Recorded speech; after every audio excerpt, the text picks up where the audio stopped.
going on? Welcome back to another episode of the Wheel Wednesday Behind the Wheel podcast. I'm Scott. Rich is here. Man, what's up? What's going on, Scott? How are you? Good. We make it sound like we haven't seen each other for the past 3 hours this morning, but listen, here's the thing.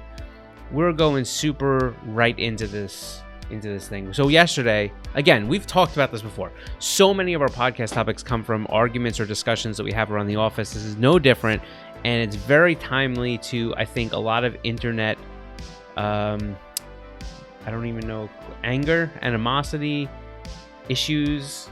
There's so many things wrapped up, and this has to do with that GR86 case that's floating out there on the internet. Yeah, so Scott, give him a background, Rich. Give him a little, in case you missed this little. So with the 6, they are finding silicone in the oil pickup tube, causing blockage to the engine, causing seized engine. There was one guy in particular. So yeah, let's back up 1 second. This seemed to circulate on the internet because this is, again, I'm telling the story as I read it. I'm not confirming that this is actually what happened, but just telling a story. So what I read is that there's a person that buys a GR86 that obviously has been advertised and marketed as a performance track ready vehicle or performance vehicle. We'll call it that way, right? And the person does, I guess, an autocross day. At first, I heard even that it was an autocross day that was like he was invited to by the company. I'm trying not to use too many specifics here, but but anyhow, so he goes out to this thing and suffers catastrophic engine damage. Now, what's been floating around on the internet since is a situation that happened afterward, which I don't know that it has to do with corporate, but seems like I don't know the facts for this. Seems like it has more to do with the dealership and possibly the way the dealership or the representative for the dealership handled the situation. Now, what's led to believe to me is that the person then takes their car to the dealership and says, "Hey, engine's no good." The dealership then researches it and says, "You're right, the engine's no good. It's because you tracked it." And the way that they knew he tracked it was by finding information on his social media where he had posted pictures of him autocrossing the car. Now, Jalopnik and I think The Drive and a few other different automotive editorials have picked up this story, and you can read about all of that there. But what's interesting is what happened. I don't want to get into too much into the case, right? Although, like we've been seeing, it seems like there's definitely some sort of silicone-y thing happening. Mm-hmm. Yeah. So what you're starting to see is videos end up on the internet where now they're dropping the oil pan, and they're taking out the pickup tube, and they're finding silicone against the pickup screen, and because of that, you're essentially, if you get enough of it, you're looking at oil starvation due to blockage, that the oil pickup can't pull oil through this barrier of silicone that's there. Now, I looked at some of these videos, and look, I mean, in a very layman's sense, I've put together a few engines in my time, and this looks like dried silicone that would have come from just excess use of silicone in part of the engine, whether it be in the oil pan, when the oil pan was put on, or whatever it may be, where it broke off and then obviously found its way to get sucked into the pickup. But we're not engine builders, and we're also not involved in this situation. So what happens or doesn't happen is going to be pretty depending on what Toyota finds, or depending on, what the situation is. We're not getting too much into that. Or how many other people have the same problem, I guess. Right. Yeah. Right. But it brought up an interesting conversation, because originally, as the person that had suffered this original loss that we're talking about, the story got picked up on, as they covered it, it seemed to be that the reason that that Toyota, I don't want to use Toyota because it may not be Toyota. Originally the reason that his warranty, whether it be the dealership that decided this, was denied was due to the fact that they found information of him racing on his social media, which they said voided his warranty. Right. So the question comes down is, can a warranty claim be determined solely by using somebody's social media? Well, it seems like it is, because it's happened. Now, I will say, in fairness to them, they did overturn this decision, and this person, I believe, is getting a new engine. Right. It's an interesting subject, though, because there's a bunch of aspects to this, right? And just even thinking it from our perspective, and I think this is where the conversation gravitated towards so quickly yesterday. If you have social media, which is a public entity, right? You have the choice with your social media whether you put things private or not. But when you put them public, they're there for anybody to see. Correct. So if part of your warranty policy would say, let's say, it may not be used in a race setting, and then somebody brings a product to you and you realize that they're voiding the warranty explicitly based off of the evidence that you've seen online, that you've seen on their public social media, can that be grounds for denying a warranty? Very interesting. I think it can be. I don't think it's great that that's what they're doing, but if the evidence is there, yeah, is that something they should be doing? Yeah, I mean, there's definitely that rhyme or reason. I think. Listen, I have my own take on it. My personal take on it is that I think it can be, as long as it is backed up by the fact that that's what necessarily conclusively led to a failure or to an issue with the product, right? Like, I think for us, like, hypothetically, let's say we said, hey, you can't go, void your warranty if you have the car wash your car with our wheels on it, right? And then somebody said, oh, well, I don't do that. And you went onto their social media and you found a picture of them in the car wash, and they're like taking a picture like this in front of the car wash. The question would be, could we just say, well, look, here's your picture, here's the proof we need, warranty denied?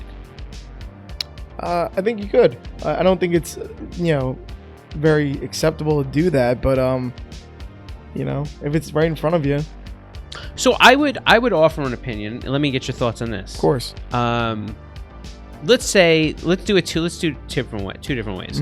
Feel free to comment in here, by the way. For those of you that are watching on YouTube, feel free to go ahead and put your thoughts down below here. Let's say, hypothetically, we deny the warranty based off of your social media. We see you are taking a picture in front of the car wash. We see the wheel clear as day. We know that you definitely did.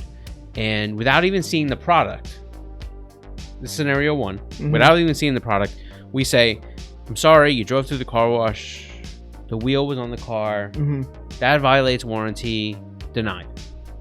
Scenario two, we get the product back for inspection, and we say, this looks like chemical corrosion. Did you ever use acidic wheel cleaners? Did you ever take it through a car wash? This, that, the other thing. And you say no. And then we hit your social media and we find the picture. That's tough. On the first one, if he has just a picture in front of it, doing one of these or something. Right. I don't know if there's enough because right. you don't see it actually going through. There could be more to the story. Who knows? Right. On the second scenario, if you could look at the product and make a direct correlation between what you see versus what they have online, right? Perhaps, right. But I think in this situation with the silicone, I think it's different. Right. Yeah, I mean, that's like regardless of if he did the autocross day or whatever it is, something like that. I mean, there was still silicone there. I mean, where's the correlation on the two things? Yeah. So what's interesting here is that, and this is where it gets a little complicated. I think this is what it means. So if in this situation there was some sort of GR86 invite, GR86 owner's invite to a NASA event, right? That appears to come from the car company. I'm trying not. I really don't want to say, because there's so many pieces to this, right?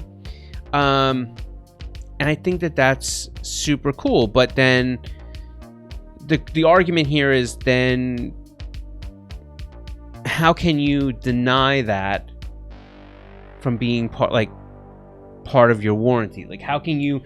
And so I think this is where the issue is really starting to get complicated. Right. I mean, I think one issue in particular in this case would be if you look at the previous generations, say a FRS or the older 86. Yeah. And now you throw a GR badge in front of it, standing for Gazoo Racing. And then, you bring it to an autocross event for a car that's labeled with racing and say, hey, you can't do that. Voids your warranty. And keep in mind it was a stock vehicle. I think that's, walking a fine line there. Yeah. The hard part for me is, I think about it in a sense that, this is where it gets a little weird for me. So let's talk about warranty with wheels for a second. Mm-hmm. So if you go out and use wheels in the form of racing, you understand that, especially with impacts and harsh use, there's a potential that you could have wheel damage or start to work the wheel in a way because it's a harsh use. Of course. Where, it's not like, you apex a thing and bend a wheel, that's not a warrantyable thing. That becomes a road hazard regardless if you're on the track or not. And so the same thing kind of goes with engine components. Mm-hmm. Right? If you get forged pistons and rods and they're assembled correctly, and then you go out there and you're on the track or whatever, there becomes this period of there's detonation, it's this, that, where is the line between defect and not? And that's where I think that this line starts to get a little bit more clear. Yep. And so focus less about the circumstance and focus more on the defect. Mm-hmm. Right? Defect, and that kind of goes to scenario 2 that I brought up about the social media. You can use it to deny, but it really comes down to defect or not. You go onto a track, you take your wheels, you run them super hard, you go off track, you curb check quite a bit, and you get a bend in a wheel, regardless of which brand or manufacturer, and there's no warrantyable piece there. Just not warrantyable. It doesn't matter how many pictures we show you or the company shows you of that same wheel on track. Mm-hmm. When you use it in a certain way, it comes down to, did you cause the damage, or was it outside the use, the use range of what it should carry? Your warranties are all about defect, right? Yep. Not about use. It's the reason that you can't buy your brand new car off the lot, drive it into a wall, take it back and say, warranty claim. This is a warranty claim because all these fenders and parts that broke here, they're defective. So I guess it comes down to, where's the defect? Exactly. How many more people are going to have this arise that haven't done what this guy did? So that's kind of where I would go back to. I would go back to, if there was no visible, If the owner ran the engine dry, maybe he took it out on track and something punctured the oil pan and he leaked the oil out all over the ground. Then all of a sudden you have a different thing going on. That wouldn't be... Because, now it's oil starvation by something that happened to the owner or the owner caused. If you were to take your car out, over-rev the engine, shove it into second gear when you meant to go to fourth, or something to that effect, and you over-rev the ever-living life out of it, and you float valve train, you make contact, you slip a belt, slip a timing chain or a belt or whatever it is. Again, that's not a defect. Right. It makes it a really rough situation because say something like that did happen based on your use. Right. And then, then you find out you got a little something going on in there like silicone. And then you want to say, hey, listen, because of this and this, I'm saying that my issues, are irrelevant because this was already causing a problem. See, and that's a gray line that I don't care to entertain. And the reason why, I'll give you a good example. And this is now getting into real practical use. Yeah. Is that I think when it comes down to warranty, again, I'm going to stress on that defect part. Yeah. And the reason is because you may have one situation, but when you take something apart and you determine a cause, it now has affected the defect come into play with the cause. Right. So let's use that example that you gave. You have an engine. It is clogged. It's a brand new engine. We're not talking about this engine. We're talking about any engine. Right. You have an engine. It's very specifically caused. You go out there. You miss a gear. You come back into second from third. You're at a high RPM. You're at a pretty decent rate of speed. And let's say you just destroy the engine. Over rev it, whatever it is, bends all the valve train, done. You take it to the dealership, and when he's taking it apart in front of you, trying to say, hey, this is what happened, you all of a sudden a bunch of stuff falls out of the pickup tube, right? Yep. Well, did the engine die from engine starvation? I mean, oil starvation. Right. No, it didn't. It was because the valve train bent because you revved it. Sorry, I don't care if there's a massive amount of that would fall into that issue of it's maybe the dealership in that situation would be like, I can work with this, but in its sense the failure wasn't due to the defect. Correct. Right. Right. So now let's fast forward and let's say that there's other vehicles out there. Again, we're not using a specific example. Let's say there's another example out there where other vehicles are suffering the same type of issue. Yep. It's going to be very interesting to see what happens, because if it really is an oil pickup thing that's happening where the screen's getting clogged due to pieces of silicone that are either in the engine bay from a result of engine assembly, maybe there's just a procedure where too much silicone is being applied to a cam cap, or somewhere in the head, it finds its way down. Maybe it's too much silicone that's applied to the pan rail, and then the pan's put up, and then it breaks off over time and falls into the sump, which allows it to get picked up into the oil pickup. If this is something where it's affected by a bunch of engines, and is this something for a recall? If there's enough people having the same issue, I would say yes. Or if they see a consistent, that consistently with their new vehicles being produced, I think. But I don't know when manufacturers decide it's time to call for a recall. Yeah, I don't either. Yeah. And there's clearly got to be a precedent set. And the question then comes up is that for the people that are just going to use these as street cars, everyday cars, will they run into that issue, or will this be a slow plaguing thing that doesn't hit them until 80,000 miles? That's a tough one. Well, the question I would have for you is, if you're an owner of one of these cars and say you have a low amount of miles, relatively new, what's your plan of action? Yeah, so I mean that's a great question. I think the first thing I would do is I would call the dealership, and I would ask for a service manager, and I would basically explain, hey, look, I got this car, and you know, I've read these things, and I want to, you know, if you mind, I can forward them to you so you can see what's going on. And my concern is that now a bunch of people have been finding, or the internet shows other people have been finding similar results. I would like to protect my vehicle.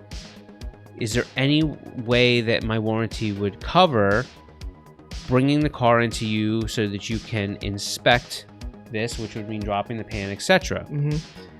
If their answer to that was no, if you have no issue, we're not going to look at it, then I would say, is there any way that you can at least try to inquire to maybe a corporate or something like that to see if there's any permission that's available to protect this vehicle in any way? If the answer would come back no, I would probably say, well, I want to be able to have notes on this somewhere that I did, you know, whatever it may be. Now, it's also hard because I know the enthusiast in me, especially somebody that has enough experience taking things apart, I would just want to drop the damn exhaust manifold, you know, drop the pan. Take a look yourself. Yeah. But now I have one more question in a situation like this, is that I think people are getting the wrong, and this is my opinion, solely my opinion. I think people are getting the wrong thought stuck in their head, because people are super focused on, well, to clear the oil pickup, but it bothers me more that we don't know where the silicone in this particular is coming from. Because what if there's more behind it? Like, nobody knows where it's coming from. And, you know, like, there's a couple things, you know, when you see a pan, you know, have stuff applied to it and it's put up. Like, is there more around the area? Do you have to really drop the pan and really clear off the pan and put it down in a certain way? Is that the pan design that's making it so that, you know, you have to be very specific with how you apply, you know, the silicone to the pan and to the pan rail to be able to, you know, get everything up there. We've seen a few videos like you're probably witnessing on YouTube there, and I mean, look at the amount that's hanging over the edge of the pan, you know, on into the sump side, right? And so that you know, did it come from there? I mean, look, there's a great piece that's hanging right there on the lower portion of the screen where you can see that dark gray stuff. Like, I don't know. Like, it's a difficult situation, because I believe that it comes down more to figuring out where all this stuff is coming from to be able to fix it, rather than just going in to clear the oil pickup. Because at the end of the day, how often? Right. So if you clean it out, if you don't have to go back, if you don't know the source of the problem, you're just going to have to check on it again. Yeah. And so that'd be more of my concern, I think, at this stage. But, you know, finding out where the internet and the people that own these cars, especially cars that are enthusiast direct, you know, kind of associated with, they'll start to get to the bottom of it pretty quickly, because there's going to be people that are going to be just like, we're just going to tear it down. So it's interesting. According to Jalopnik, a manufacturer representative responded and basically said that any of this is interesting. Yeah. I didn't see this before. I didn't see that either. I'm really struggling because I don't want to call anybody out. But go to that top line real quick. That top line is really interesting. It says, a blank representative, I don't want to say it. A blank representative responded to Jalopnik and stated that these manufacturer provided NASA events would not void a vehicle's warranty, barring damage that occurred specifically due to track use. Ooh, that's interesting. So This is interesting. Go back to that line again, if you wouldn't mind. Stated that NASA driving events would not void a vehicle's warranty, barring damage that occurred specifically due to track use. But I mean, so you're allowed. So yeah, I don't know. Yeah, that's tough. I don't even want to give my opinion on this. Well, you said the line gets a lot more clear when you do that, but now it's a lot more blurred. I don't think it's blurred. I think it's actually very clear. Yeah. I think it's so clear that it's. But it almost becomes a little bit of an oxymoron, this statement. Right. In the sense that it's like, what's the most healthiest junk food? Yeah. Right. And so I don't really want to get into, but like you can go to the event. Yeah. Just probably shouldn't race the car, I think. But if you get damage due to track use, you won't void your warranty. Wait, what? If you get damage due to track use, it won't void your warranty. That's what. That's not what it said, is it? Go back to that first line again. Would not void a vehicle's warranty, barring damage occurred specifically due to track use. Okay. Isn't that saying? It's not the event that would void the warranty. It's just if you use the vehicle at the event. Okay. Isn't that what they're saying? Like barring any damage that occurred specifically due to track use. Mm-hmm. But I think the whole event is it's a track event. I'm not really sure. Let's see. While the vehicle's warranty excludes damage that results from activities such as misuse and racing, simply participating in a NASA HPDE event or similar NASA instructional events provided complementary to these vehicle owners would not in itself void the warranty. Warranty claims are evaluated on a case-by-case basis. So you're right. Yeah. Yeah. So that's what they're saying. I would agree that I think it's a good stance for them to state case-by-case basis. And let me explain. And this is in their defense. Mm-hmm. Because I think that when you start talking about the ability to use a vehicle on track, going back to the first point that I brought up, mm-hmm. it's very specific to every case of use. Right. I think it'd be very, if this dealership was to take apart an engine and find that this was an oil starvation case based off of the pickup tube being completely blocked and the engine had never been opened before. Right. I think that's an extremely thing where you have to say on this case-by-case basis, this was the failure point. Mm-hmm. And there was no way that the owner caused that. Now, let's go the other direction.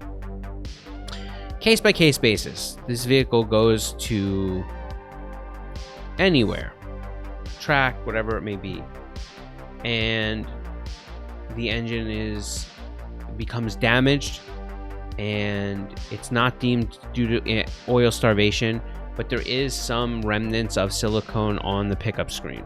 Mm-hmm. I don't know that you can claim warranty on that just because that exists. If it's not oil starvation, there might be a case there where that could happen. So, this is a tough situation. It's a tough situation because I think it goes back to a defect. It goes back to where was the cause of damage, mm-hmm. and what is the point that caused the failure. I think if it's a defect that's clear as day, that's really hard to be argued with, I think that there's there. But let's go one step further. Mm-hmm. What about maybe somebody that possibly is using the car aggressively on the track, mm-hmm. regardless of whether they put it on their social media or not. Right. Say it's still in stock trim. They go there, and in that situation, their engine just gets blown from oil starvation. Okay. Now the dealership or representative takes the engine apart, and there is no silicone on the pickup tube. Then that's no good, no warranty. But now there comes down to a trust issue. Right. Is the person that tore down the engine, did they clear the silicone prior? Right? You're going to have somebody that's going to say, no, this is an issue with these, you should cover it. Mm-hmm. And you may have a tech that says, I'm sorry, It's not warrantable because your engine starvation came because you didn't have enough oil in the engine, or something to that effect. Yeah, and maybe he just didn't, have it correct amount. This just brings it back a situation where we're talking about the case by case basis. Yep. I think that's the only way you can play it. I mean, you can't warranty something that was at fault of the operator, or circumstance, and so that's tough. So just quickly running back to the social media point. Yeah, to bring it back to social media stuff, a question I had was, so if you were to attend one of these events, you're a normal guy, only street driving, no track use, you attend an event as, say, a fan, you have social media posts that you're there, and you had a problem like this. And if the manufacturer decided to look at your social media and see that you attended an event like that, and they were to deem, no warranty claim because of your attendance there, I mean, that would be completely wrong. In my opinion, because there's just not enough. In my opinion, I again, my personal opinion is that isn't enough. But let's look at a situation here where this particular owner did put up their in-car video of them driving. Yes, completely different. This becomes different. But I don't think. Even for us, I mean, I think it happens every once in a while. I think about we had somebody that sent the message in yesterday about a clear coat issue. Remember that? Yep. And when looking at the images, it looked very similar based off of our experience that it was a chemical corrosion type failure, not a defect. Right. That's exactly where I was going with that. But even with that, we can't deny warranty on, based off a picture on, that was sent to us. So our suggestion was maybe to speak to a local dealer or wherever you purchase them from to let them visually put their eyes on it and give you their third party opinion. And if they can confirm whether or not chemical corrosion or something else, or if they need to make a phone call into us to basically say, hey, how do I decipher this? But it's not something we would do based off of pictures just because it looks like plenty of other cases we get when this is exactly the same way, right? So I think there's definitely a little grayness to it. I think that there has to be some thought given to what are you going to do going forward if this turns out to be an issue. And I'm positive that some of these companies are already looking at the issue to see what's up. They just people just don't avoid stuff like this, right? But how will it get handled on the dealership level is interesting. So I don't know. But think about that. I mean, it's a good question. I posed that question to you. If you are out there and you're putting all your pictures up of your car use, and something that you purchased or the car itself suffers a catastrophic issue, and the pictures that you posted directly violate their warranty process, do you think it's fair that somebody could deny that warranty without just by saying, hey, look, these are the policy, this is a warranty policy, and we have evidence right here that says that you violated it? There's no clear answer. I think the case by case thing is really the proper way to go about it. I agree, because there's scenarios where you might get a really obvious answer based off of social media of what may have caused something, and then other times it's just not enough. Right. So you got to take it one at a time, I think. Yeah, I agree with that. But it shouldn't be the number one tool to look at when trying to decide whether or not. Yeah. I also agree with that. Yeah. I think that you can't use, you cannot just use your, not looking at any of the evidence as a way to deny a warranty claim. Right. But that's my opinion. So. It's like having a paper trail of all of your maintenance on the car, and then them also saying one day, also, let me see your social media with it. Let me get the stuff. So they want to see like everything that's ever happened with it. It's kind of, it's not like that's ever going to happen, but that's Yeah, and so again, I think it becomes down to a defect point. I mean, it's an interesting topic. It's an interesting thought, but I would imagine that this stuff's going to get more prevalent only because the more you share of your life, the more you put things up there and you put them in a public setting. Once they're in public domain, they're there. So interesting. So I don't know. What do you think? Is there anything else about this? I think we pretty much hit it all. Yeah. Super interested to hear what your thoughts are. So if you have any comments on this whole thing, leave them down below. Let us know what you think. Right, wrong, or indifferent. Is it about the defect? Is it about the letter of the law? Is it about, can you just say if you, because is it all about use or is it a lot about defect? That's my question, I guess. So let us know. Let's see. This Friday, don't forget, there's a piece of content coming, and it is, I believe, a wheel tech to some point. So make sure you check that out. Also, don't forget that we put up a piece of content every Friday. If you're not subscribed to our YouTube channel, telling you you're missing out. We have done 5 wheel giveaways so far this year on our YouTube channel. That's where they happen. That's where they go down, and that's where we inform them to you. So make sure that you're subscribed to our YouTube channel. Again, if you're listening on Stitcher, Spotify, iHeartMedia, Google Play, iTunes, all that stuff, make sure that you are subscribed to our YouTube channel, Koenig Wheels USA. And that's it.